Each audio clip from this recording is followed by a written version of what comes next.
Après des semaines d'attente, la réforme des retraites d'Elisabeth Borne a enfin été rendue publique ce mardi 10 janvier. Vivement critiquée par la gauche et les syndicats en raison du recul de l'âge légal du départ à la retraite, reporté à 64 ans, la Première ministre a détaillé son texte qui sera présenté en Conseil des ministres le 23 janvier prochain, sur le plateau du journal télévisé France 2, quelques heures après l'avoir présenté officiellement. Alors qu'elle rappelait que le débat à l'Assemblée commencera le 6 février, Anne-Sophie Lapix a rappelé à son interlocutrice que la réforme a été très mal accueillie.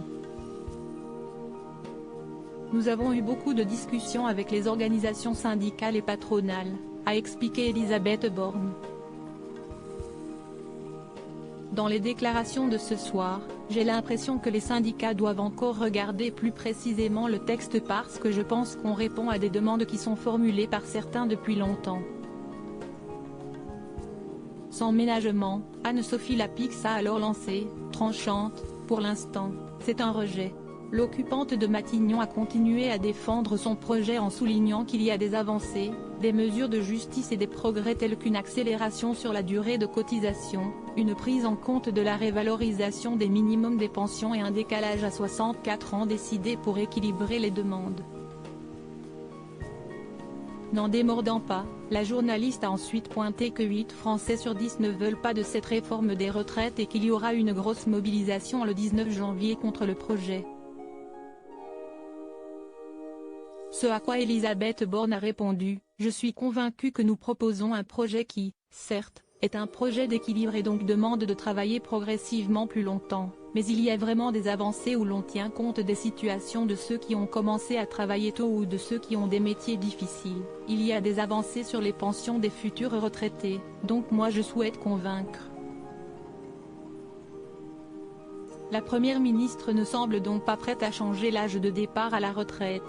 Supérieur à Léa Salamé, Pascal Praud, Anne-Sophie Lapix. Découvrez les journalistes quand ils étaient plus jeunes et la petite pique ironique d'Anne-Sophie Lapix au cours de son entretien avec l'ancienne ministre du Travail. Anne-Sophie Lapix n'a pas pu s'empêcher de lui glisser une petite pique ironique. Tandis qu'Elisabeth Borne expliquait avoir beaucoup échangé avec les différents groupes parlementaires pour construire la réforme, la présentatrice de France Télévisions a rétorqué « Ça devrait vous éviter un 49. 3. Pour rappel, la femme politique de 61 ans a fait appel 10 fois à l'article 49. 3 de la Constitution depuis la perte de la majorité absolue dans l'hémicycle en juillet dernier, qui permet l'adoption d'une loi sans passer par le Parlement. Il est donc possible qu'à l'issue des délibérations, elle use à nouveau de cet article pour faire passer la réforme des retraites. Crédit photo, capture d'écran France 2.